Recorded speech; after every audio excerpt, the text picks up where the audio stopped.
Hey guys, welcome back to my YouTube channel. तो आज हम अपोजिट सीरीज को फिर से कंटिन्यू करने जा रहे हैं। अगर आपने प्रीवियस चैप्टर्स की एक्सप्लेनेशन नहीं देखी है तो आप देख सकते हो, प्लेलिस्ट में अवेलेबल है एसेंशियल टू गो नाम से, और प्लेलिस्ट का लिंक डिस्क्रिप्शन में भी है, तो आप डायरेक्ट वहां पे क्लिक करके देख सकते हो। तो जैसे कि हमने प्रीवियस चैप्टर में देखा था, लूजिंग डाइव ओवर एम्परर को बड़ी जोर से पंच मारता है और डाइव ओवर एम्परर के मुंह से खून निकल आता है। तो चैप्टर नंबर 201 की स्टार्टिंग होती है। जो मार्शल आर्टिस्ट होते हैं वो बोल रहे होते हैं, ये तो लू टानजिंग बड़ा सा पावरफुल है, ये डिवाइन सी रेलम के मार्शल आर्टिस्ट को भी इंजर कर सकता है, ये तो सिर्फ एक वर्चुअल ड्रेस रेलम का मार्शल आर्टिस्ट है। डाइव ओवर एम्परर बोल रहे होते हैं, वेल लू टानजिंग तुम्हारे पास सच्ची क्वालिफिकेशन है मेरा ओपोनेंट होने की, पर ये बुरी बात है कि तुम्हारी जो कल्टीवेशन है वो इतनी ज्यादा स्ट्रॉन्ग नहीं है। ये कैसे रहेगा अगर तुम एक्सपीरियंस करोगे मेरी डोमेन रिस्ट्रिक्शन को। वेल अपनी ये डोमेन रिस्ट्रिक्शन यूज करेगा तो लूजिंग ग्रेट 1000 विल की पावर को यूज नहीं कर पाएगा। डाइव ओवर एम्परर अपने डोमेन को रिलीज करता है, जो कि क्लाउड ट्रैक का डोमेन। वो जो डोमेन होती है वो लूजिंग को कवर कर रही होती है। लूजिंग सोच रही होती है तो बुरा है, इसने अपने डोमेन को यूज किया है और इसकी वजह से जो ग्रेट 1000 वर्ल्ड के बीच में और मेरे बीच में कनेक्शन है वो टूट गया है। मैं अपने सारे चांसेस को खो दूंगा इसके डोमेन के अंदर। Dive over emperor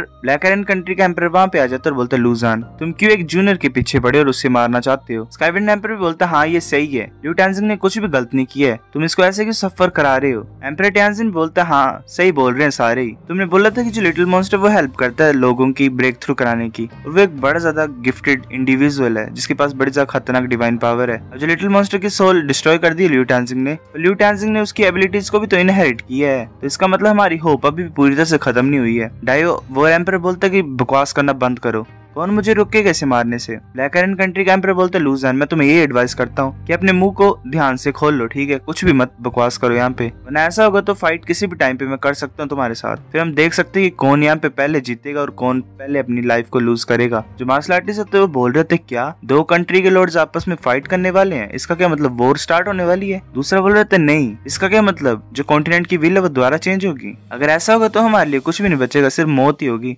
dive over emperor चुप हो जाता है। डाइव ओवर एम्परर सोच रहा होता है कि मैंने ऐसा नहीं सोचा था कि जाओ होंग यहाँ पे आएगा और इंटरवेन करेगा, पर अगर सच्ची मुझे फाइट करना चाहता है ऐसे तो डिवाइन कंट्री जो ब्लैक आयरन की वो इतनी भी ज्यादा पावरफुल नहीं है, पर जो जाओ होंग है वो खुद ही सबसे ज्यादा पावरफुल है हम सभी एम्परर्स में। अगर मैं इससे फाइट करूंगा तो मैं कोई भी एडवांटेज भी नहीं होगा, अगर ये इतना ज्यादा पावरफुल तो ये बकवास की सुन रहा था। डाइव एम्परर अपने डोमेन को वापस बुला लेता है और वहां से चल पड़ता है। ब्लैक आयरन कंट्री का एम्परर बोलता है कि इसका मतलब ब्लैक आयरन डिवाइन कंट्री इस बैटल को जीतती है। डाइव ओवर एम्परर वहां से गुस्से चल पड़ता है। लूजिंग एम्परर को ग्रीट करता है और बोलता है, शुक्रिया मेरी लाइफ को सेव करने के लिए। ब्लैक आयरन कंट्री का एम्परर बोलता है, अगर तुम ग्रेटिट्यूड के बारे में बात करना चाहते हो तो मैं तुम्हें थैंक यू बोलता हूँ अपनी डिवाइन कंट्री के बिहाफ में, क्योंकि तुमने हमारी डिवाइन कंट्री के लिए फाइट की थी। प्रिंस ऑफ यान भी आ जाता है और हंसते हुए बोलता है कि फादर लू टानजिंग जीत गया तो तुम किस तरह के रिवॉर्ड दोगे इसे। ब्लैक आयरन कंट्री का एम्परर बोलता है कि रिवॉर्ड वो इजी और काफी इजी है, ब्लैक आयरन डिवाइन कंट्री के पास काफी ज्यादा लाइफ स्टोन्स हैं, हम उन्हें तुम्हें दे सकते हैं। लूजिंग बोलते है, शुक्रिया, पर उससे पहले मैं ये कंफर्म करना चाहता हूँ कि यहाँ पे कोई चीज है डिवाइन कंट्री में। मेरे को हाँ सच्ची मुझे लार्ज क्वांटिटी चाहिए लाइफ स्टोन्स की, पर मैं उसे हेवनली फेदर सी में भी खुद डिग कर सकता हूँ। अभी जो मेरे को सबसे ज्यादा इंपॉर्टेंट चीज है पाने के लिए वो एक सेक्शन है साउल प्रिजर्विंग वुड का, वो मेरे को चाहिए, बड़ा ज्यादा जरूरी है मेरे लिए वो। लूजिंग सोच रहा था मुझे किसी भी कीमत पे जून को सेव करना पड़ेगा। ब्लैक आयरन कंट्री का एम्परर बोलता है, साउल प्रिजर्विंग वुड तुम्हें ये क्यों चाहिए, हमारे पास साउल प्रिजर्विंग वुड नहीं है डिवाइन कंट्री में। लूजिंग बोलता है कि मुझे पता है कि यहाँ पे कोई भी साउल प्रिजर्विंग वुड नहीं है divine country of black iron में, पर मुझे पता है वो कहाँ पे है। एक साउल प्रिजर्विंग वुड का जो सेक्शन है वो divine country of heavenly breeze में है, पहले स्काईविंड कंट्री था। स्काईविंड एम्परर सोच रहा होता है कि हाँ मेरे पास है सच्ची मुझे साउल प्रिजर्विंग वुड,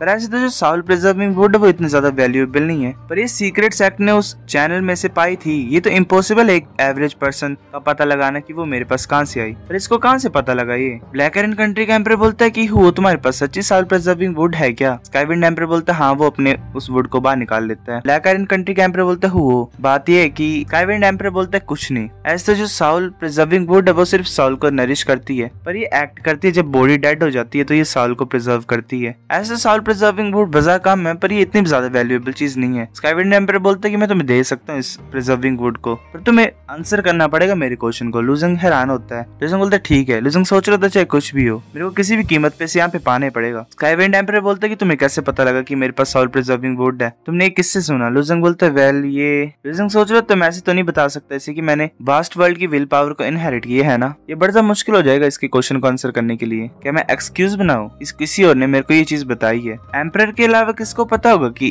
एम्परर के पास सॉल प्रिजर्विंग वुड है, मैं इसका आंसर कैसे दूं? लुजंग सोच रहा होता है कैसे तो ये जो वुड है ये एक चैनल से पास डाउन हुई है जो कि मतलब सीक्रेट सेट को मिलती है अपर एलम से, और बाई यूरांग ने इसे एम्परर को दिया था खुद ही, सिर्फ वो यून को ही पता है इसके बारे में। मैं डेफिनेटली एक्सपोज हो जाऊंगा अगर मैं आंसर करूंगा इसका। अगर मैं ये बोलूँ कि ये यून ने दिया तो ये ट्रिकी हो जाएगा बिकॉज मैंने कभी मेंशन नहीं किया इससे पहले। प्रिंसेस सोच रही होती है कि मुझे ऐसा लग रहा है कि लियू टेंजिन को सच्ची चीज चाहिए, क्या इसकी मैं हेल्प करूं? एम्परर बोलता है क्या तुम इतने भी सिंपल क्वेश्चन का आंसर नहीं कर सकते हो? लुजंग चुपचाप होता है, सोच रहा होता है कि ऐसा लग रहा है मेरे पास और कोई चॉइस नहीं है, मैं कुछ और चीज को बाहर निकालता हूँ ताकि मैं एक्सचेंज कर सकूं सॉल प्रिजर्विंग वुड को। प्रिंसेस बोलती है कि फादर मैंने बोला लियू टेंजिन को इस चीज के बारे में। एम्परर बोलता है क्या तुमने कब बोला ये चीज इसे? प्रिंसेस बोलते जस्ट अभी जब लुजंग मांग रहा था सॉल प्रिजर्विंग वुड को ब्लैक एरन कंट्री के एम्परर से, तो मैंने उसे सीक्रेट मैसेज भेजा था जेन एनर्जी से। एम्परर हैरान होता है, लुजंग बोलता हाँ तुम्हारे डॉटर ने बताया था मुझे, मैं इसलिए नहीं बोल रहा था क्योंकि मेरे को लगता था कि तुम इसे डांटोगे इसीलिए। लुजंग सोच रहा होता है थैंक गॉड इसने मेरी हेल्प कर दी इस सिचुएशन में और मेरे को इस खतरनाक सिचुएशन से बाहर निकाल दिया। मैं चाहता था कि मैं अपने सीक्रेट को बताऊं जो कि वास्ट वर्ल्ड की विल पावर के बारे में है। एम्परर बोलता है कि अगर यून ने बोला है तो मैं ऑफ कोर्स उसकी विश को पूरा करूंगा। लुजंग उस वुड को पकड़ लेता है, प्रिंसेस स्माइल कर रही होती है, लुजंग भी उसे देख के स्माइल करता है, वो दोनों वेल लव बर्ड्स की तरह स्माइल कर रहे होते हैं। एम्परर इस सिचुएशन में ऑकवर्ड फील कर रहा होता है। लुजंग बोलता है ग्रीन ड्रैगन को कि मैं इसे कैसे यूज करूं? ग्रीन ड्रैगन बोलता है कि जो जुन की सोल है वो एक कोमा में है, वो खुद सॉल प्रिजर्विंग वुड को यूज नहीं कर सकती है, जो ओनली रास्ता है वो तुम उसे बाहर निकाल के कर सकते हो। लुजंग बोलता है ठीक है मैं वो करता हूँ। लुजंग मन में चल जाता है अपने और जुन वहां पे बेहोश पड़ी होती है। लुजंग बोलता है जुन, लुजंग उसे अपनी गोद में ले लेता है और गोल्डन की तरफ देख रहा होता है, उसे दोनों ड्रैगन भी दिखाई देते हैं। लुजंग सोच रहा होता है जो ग्रीन ड्रैगन स्कारलेट ड्रैगन है उन दोनों ने सफर की इंजरीज को मेरी वजह से, जैसे कि ग्रीन ड्रैगन ने बोला है मैं हेल्प करता हूँ जुन की।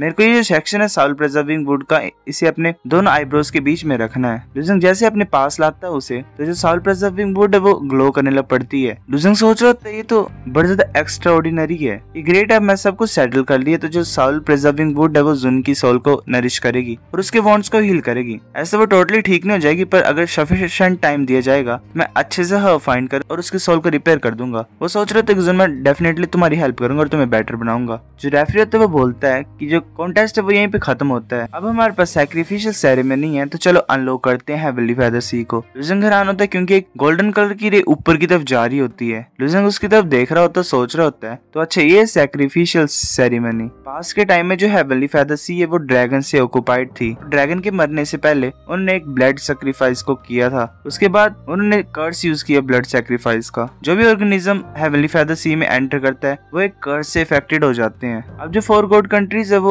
एक पोर्शन में उस कर्स को डिफ्लेक्ट करते हैं इस गोल्डन लाइट को यूज करके, ताकि जो मार्शल आर्टिस्ट है वो एंटर कर सके हेवनली फेदर सी में सक्सेसफुली। लुजंग हंसते हुए सोच रहा था कि ये वंडरफुल है कि मैंने जो विल पावर है वास्ट वर्ल्ड की उसे इनहेरिट कर लिया। अब मैं काफी सारी चीजों को समझ सकता हूँ। वो जो रे होती है गोल्डन कलर की वो मुड़ती है और आगे की तरफ पड़ती है एक रिवर पे, जहाँ पे वो पड़ती है वहाँ पे कुछ हलचल होती है। लुजंग सोच रहा था तो कितना ज्यादा अमेजिंग है। मुझे लगता है ये जो मेथड है कर्स को एक्सपेल करने का ये शायद अपर एलम के जो मॉर्टल्स हैं उन्होंने बताया हुआ है। लुजंग हैरान होता है क्योंकि वहाँ पे एक ओल्ड मैन आ जाता है, वो बोल रहा होता है कि जो सैक्रिफिशियल सेरेमनी है वो ओवर है, जो भी यहाँ पे प्रेजेंट है उन्हें ड्रैगन ब्लड रिसीव होगा और वो एंटर कर सकते हैं फिर हेवनली फेदर सी में। सभी मार्शल आर्टिस्ट ऊपर की तरफ उड़ रहे होते। लुजंग हैरान होता है और सोच रहा था ये कौन है इंसान, मैं देख नहीं पा रहा हूँ कि इसकी ट्रू एबिलिटीज क्या है, मैं फिगर नहीं कर पा रहा हूँ। मैं अपनी वास्ट वर्ल्ड की विल पावर को भी यूज कर रहा हूँ पर फिर भी मैं इसे पता नहीं लगा पा रहा हूँ इसके पावर लेवल के बारे में, ये ऐसा क्यों है। लुजंग सोच रहा था मुझे मत बोलना कि इसकी जो पावर है वो डिवाइन सी रेलम के ऊपर है। लुजंग बोलता अज़ुर ड्रैगन, ऐसे कोई डिवाइन सी रेलम का मार्शल आर्टिस्ट अलाउड नहीं है लोअर रेलम में, है ना। लुजंग सोच रहा होता है कि अगर थ्योरी की बात की जाए तो जो वर्ल्ड है वो कभी भी एक्सेप्ट नहीं करेगा डिवाइन सी रेलम के ऊपर के मार्शल आर्टिस्ट को। जब भी कोई लिम्बो रेलम का मार्शल आर्टिस्ट अपीयर होता है तो एक माइनर डिवाइन रिट्रीब्यूशन होती है और ग्रेट डिवाइन रिट्रीब्यूशन तब होती है जब कोई इंसान डिवाइन सी रेलम में पहुंचता है, और जब उनमें से भी वो काफी नहीं होती है किसी को पनिश करने के लिए तो वर्ल्ड अटेम्प्ट करता है उन्हें यहाँ से दफा करने के, किक आउट करने का। उन्हें हम बोलते हैं असेंड, और जो असेंशन टनल है वो उसमें कुछ प्रॉब्लम्स है। अज़ुर ड्रैगन बोलता है हाँ तुम सही बोल रहे हो, पर ये चीजें काफी नहीं है। जो रिसोर्सेज है लोअर रेलम्स में वो बड़ी ज्यादा कम होती है, वो इनफ नहीं होती है। मार्शल आर्टिस्ट जो होते हैं, जो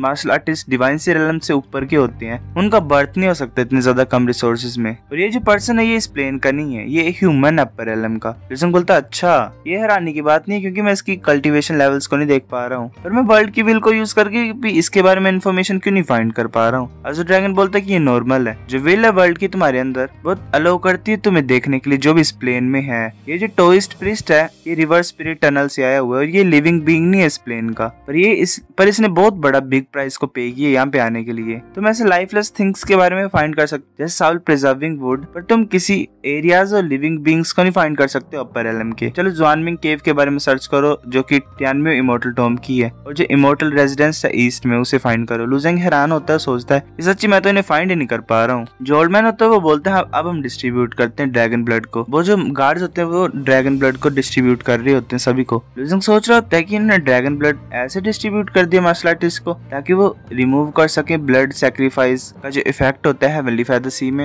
ये जो कर्स है ये मुश्किल बना देता है वर्चुअल डस्ट रेलम के मार्शल आर्टिस्ट को मूव करने के लिए भी, और वो ऐसे मर जाते हैं। लुजेंग सोच रहा था कि जो जेन्युइन ड्रैगन ब्लड है मेरे अंदर वो बहुत ज्यादा है, क्योंकि मेरे पास जेन्युइन ड्रैगन ब्लड एसेंस भी है। मेरे को सच्ची मुझे ये चीज नहीं चाहिए। सो गाइस चैप्टर नंबर 201 इतना था। अगर आपको वीडियो पसंद है तो लाइक करो, नहीं भी आई फिर भी लाइक कर दो, शेयर करो अपने दोस्तों के साथ, कमेंट करके बताओ अगर आपको वीडियो कैसी लगी है, सब्सक्राइब करो। तब तक के लिए बाय बाय।